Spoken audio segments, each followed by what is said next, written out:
Nesse episódio, nós vamos falar da luta de Trotsky contra a burocratização do Estado soviético e sobre a origem desse fenômeno que é o stalinismo.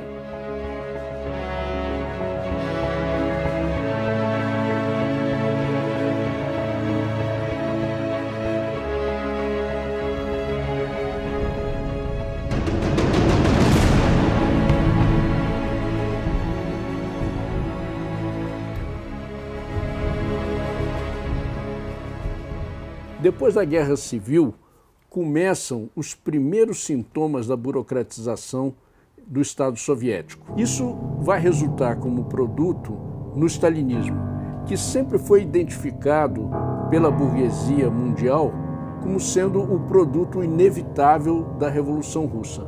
Mas nós temos então que investigar o que foi e o que produziu o stalinismo. Será que o stalinismo era mesmo um produto inevitável da Revolução Russa?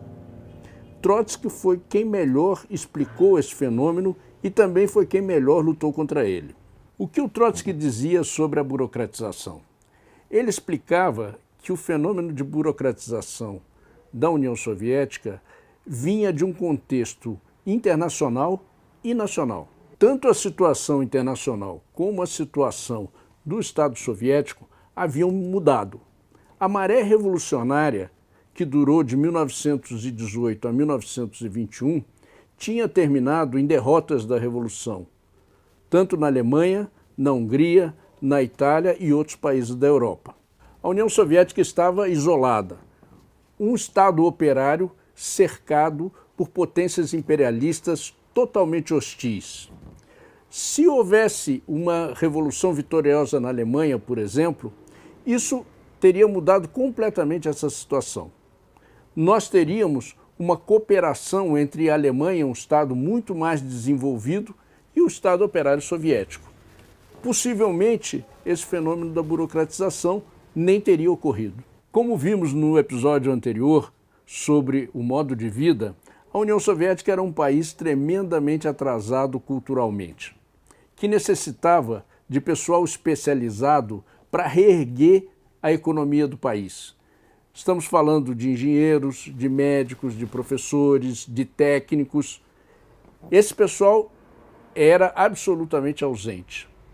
Foi preciso, então, buscar todo esse corpo técnico entre aqueles antigos funcionários do Império Russo. Por outro lado, a necessidade de reerguer a economia do país levou o governo soviético a permitir temporariamente o desenvolvimento de uma economia de mercado. Foi permitida a livre comercialização do excedente agrícola, a atividade dos pequenos comércios e também das pequenas indústrias. Isso foi chamado de nova política econômica, ou seja, NEP. Os técnicos, os funcionários do antigo regime e também aqueles indivíduos que se enriqueceram com a NEP, que eram chamados de NEPmen, buscaram logo uma representação política. E a única possibilidade de ter uma representação política era participar no interior do Partido Bolchevique, que era o único partido existente. A direita, os reformistas e os stalinistas, dizem que o que os bolcheviques queriam desde o princípio era um partido único. Nada mais falso, isso é uma bobagem e uma calúnia. A história é outra, totalmente diferente. Depois da Revolução de Outubro de 17, os mencheviques, os socialistas revolucionários e outros grupos políticos participavam dos soviets, tinham seus jornais legais e atuavam politicamente na legalidade. No entanto, poucos meses depois de outubro, os socialistas revolucionários de esquerda, descontentes com o Tratado de Brest-Litovsk, tentaram um golpe contra o governo bolchevique e realizaram um atentado contra a vida de Lenin. Pior ainda, durante a Guerra Civil, a maior parte dos socialistas revolucionários de direita e os mencheviques aderiram aos exércitos brancos e pegaram em armas contra o governo bolchevique. Nessa situação, era impossível manter a legalidade desses partidos. Nesse quadro de destruição pela Guerra Civil, de crise e penúria econômica, de pobreza, de atraso cultural e tecnológico, surgiu uma burocracia que vinha da necessidade de colocar ordem para distribuir a mínima riqueza existente. No entanto, logo essa burocracia começou a se aproveitar da situação, criar os seus próprios privilégios e se apropriar de uma boa parte da renda do país. Os oportunistas, os carreiristas, os funcionários do antigo regime do Império Russo e aqueles que se enriqueceram com a NEP buscaram, dentro dos quadros menores do Partido Bolchevique, daqueles dirigentes menores, alguém que os liderasse. E encontraram essa figura em Stalin, que tinha duas qualidades, entre aspas. Era o secretário-geral e dominava a máquina do partido. Para enfrentar essa burocracia, seria preciso uma classe operária muito atuante.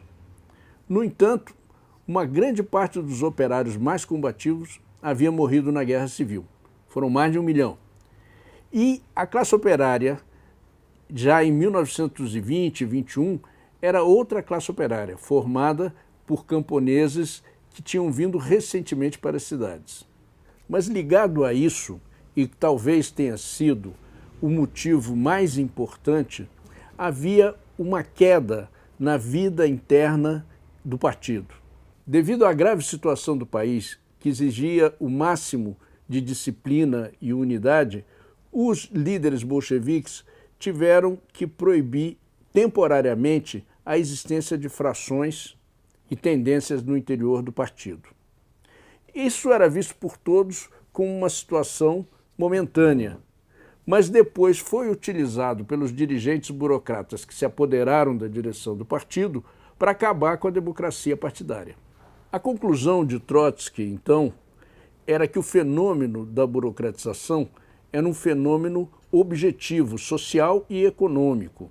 Foi o resultado do isolamento internacional da União Soviética, da destruição econômica provocada pela Guerra Civil e do atraso tecnológico e cultural que permitiram que essa burocracia se apoderasse do Estado soviético. Mas, na verdade, não foi Trotsky, e sim Lenin, o primeiro a alertar sobre a burocratização e a tomar medidas contra esse processo. Lenin propôs e constituiu um órgão do Estado específico para combater a burocratização. Se chamava Inspeção Operária e Camponesa. No entanto, o chefe desse organismo era Stalin e, logicamente, esse combate fracassou. Lenin também tentou fazer uma depuração de todos os carreiristas que tinham entrado no Partido Bolchevique. Ele cunhou uma frase famosa em que dizia: é melhor pouco, mas bom. Ele buscou também enfrentar a posição de Stalin em relação às antigas nacionalidades do Império Russo, como a Geórgia, que basicamente era uma posição que não respeitava a autodeterminação dessas nações, ou seja, a mesma posição opressora do czarismo. Mas essa batalha de Lenin ficou enfraquecida porque ele caiu doente em maio de 1922. E logo em seguida foi substituído por uma troika, chamada troika, um triunvirato de 3 dirigentes do partido: Zinoviev, Kamenev e Stalin. Os Zinoviev e Kamenev foram aquele setor que tinha se oposto à tomada do poder em outubro. Tá? Mas isso já era outra coisa nessa época. Mas depois eles foram, digamos assim, perdoados porque eles participaram da Guerra Civil, participaram do governo... Centralizaram. Mas eles sempre tiveram uma posição oportunista. Para ter uma ideia, eles cometeram quase uma traição. Lenin pediu a expulsão deles do partido 2 vezes. Uma vez porque eles denunciaram a organização da insurreição de outubro, e outra vez porque eles renunciaram ao governo soviético, eram comissários do povo do governo soviético, e eles renunciaram, vários dirigentes, eles dois, Nogin e outros. Tá? E isso foi considerado uma traição. No meio da confusão dos primeiros dias da Revolução, os caras renunciaram. Depois eles se enquadraram, né? Mas ali eles fizeram essa aliança com Stalin. E se rebentaram, né? Porque depois Stalin passou uma rasteira neles. Apesar da doença, o Lenin continuou a sua batalha. Ele propôs uma aliança com a Trotsky para enfrentar a ala burocrática do partido dirigida por Stalin. Finalmente, Lenin, no seu testamento, recomendou que Stalin fosse removido do posto de secretário-geral do partido. Mas a burocracia, já dominando totalmente o aparelho partidário, manteve oculto esse testamento de Lenin, não só da opinião pública, mas inclusive de todo o partido. Lenin não pôde se opor a isso porque entrou na fase final da sua doença, teve um novo ataque e morreu em janeiro de 1924. Tem setores que acham que sim, outros que acham que não. De que Stalin teria sido agente do serviço secreto do czar, da Ucrânia, né? Isso foi denunciado. E dizem que essa ficha foi encontrada, tá, agora, depois que abriram os arquivos da Ucrânia, tá, como colaborador da Ucrânia, bem antes da Revolução Russa. Tá? Então, que ficou durante um período como agente duplo. Nós vimos a explicação de Trotsky para o fenômeno da burocratização do Estado soviético e da origem do stalinismo. Agora vamos ver como ele lutou contra o stalinismo. Em 1923, inspirada por Trotsky, surgiu o que seria mais tarde a oposição de esquerda no interior do Partido Comunista. Seu manifesto de lançamento foi a Declaração dos 46, chamada assim porque reunia 46 dirigentes importantes do Partido Comunista. A declaração tinha dois eixos. O primeiro era uma crítica à forma com que a nova política econômica estava sendo conduzida, alertando que ela favorecia o fortalecimento dos camponeses ricos. Em contraposição, a oposição de esquerda reivindicava uma política planejada de industrialização do país. O outro eixo, ainda mais importante, era a restauração da liberdade de crítica no interior do partido. Entre 1923 e 1927, a oposição de esquerda lutou contra a burocracia no interior do partido. No entanto, foi reprimida duramente e foi obrigada a trabalhar na clandestinidade. Milhares dos seus membros foram expulsos do partido e foram deportados para a Sibéria.